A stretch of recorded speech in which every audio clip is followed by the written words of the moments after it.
Hello, hello, hello. I just watched Their Finest, a 2016 British film set in 1940 Britain during World War II, starring Gemma Arterton, Sam Claflin, Bill Nighy.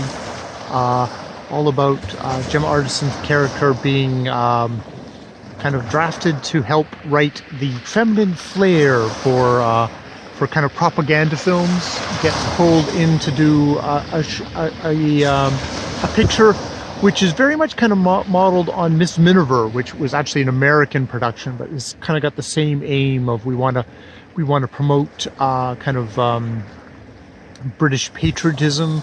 It's taking she finds a story of two young women who stole their father's boat and were going to go help evacuate the French beach of Dunkirk, where Britain had a great defeat and had to retreat. But as with Miss Miniver, they sort of turned this into, instead of a defeat, it's sort of a kind of a great thing of British patriotism, of wow, here are people helping out our soldiers. It's about Gemma Arterton's character, who's at the beginning is with this painter, and sort of finding, getting her own voice and kind of actually finding what she deserves, but also kind of just kind of a love letter to cinema, to kind of that certain time of the London Blitz. It's really kind of cranked the tears out of me of this is the England that my parents were children in. My mother was grew up in around London where the bombs are falling, and that kind of a period where women were able to kind of break out of their constricted lives more, and be able to do stuff while men were away, being shot, being killed in war. And it also kind of does catch on a lot of that, the trauma of war, and how this, even the people left behind. Sam Claflin's character has a father who was a vet of World War I and came home a squalid, drunken bully,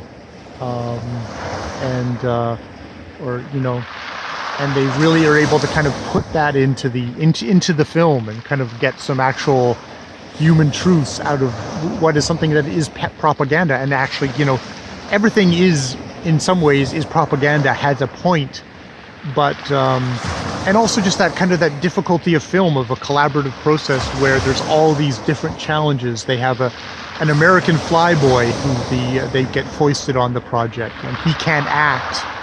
So how can we coax a performance out of him? How can we kind of write around, his limitations and stuff like that? And you also, and Gemma Arterton is really good at kind of projecting kind of the warmth, vulnerability, and strength and smarts in her character. Sam Claflin is kind of slightly embittered. Maybe he's a little too good looking for the part, but he battles through that bravely. And Bill Nighy being just such a great comedic actor, playing this guy, older ham of an actor who was a kind of a leading man star and is now kind of very much struggling to transition in his life, but not wanting to because he's got this gigantic ego. And there's a lot of kind of humor to be found in there, but Nighy also manages to kind of imbue him with his own warmth and wisdom, at the same time not losing sight of that the egotism and kind of and hamminess that you just kind of love out of him as well, as an old thespian, as they would say. So a very, very much a heartwarming film with a lovely kind of, I love that you can tell it's a British film because maybe things don't actually end up the happiest. Maybe they end up kind of bittersweet at the end. Not everything is completely rose-colored at the end of this, as in the film within the film. And actually, it's another thing to just talk about in there, is that the propaganda film that they're actually making, you see it, you see scenes of it throughout and at the end, and it's actually a damn effective propaganda film. So sometimes they skimp on stuff like that, and it really kind of clangs. But no, it's like, you know, the filmmakers who make a film inside of it, which is very effective in itself. You can see it being played in the theaters at that time and actually working.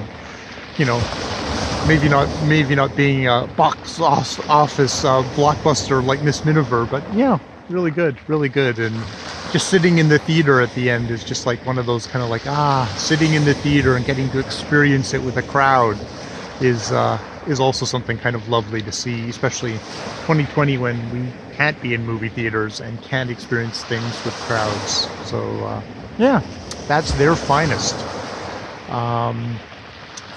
Yeah, good film.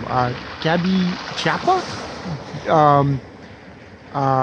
Chiappi, is the screenwriter who adapted it from a book, Thr Finest Hour and a Half, by Lisa Evans, I believe it was. Yeah, really enjoyed, and that's the second viewing, and still, it probably maybe hits a little even harder there this time. All right, more videos later.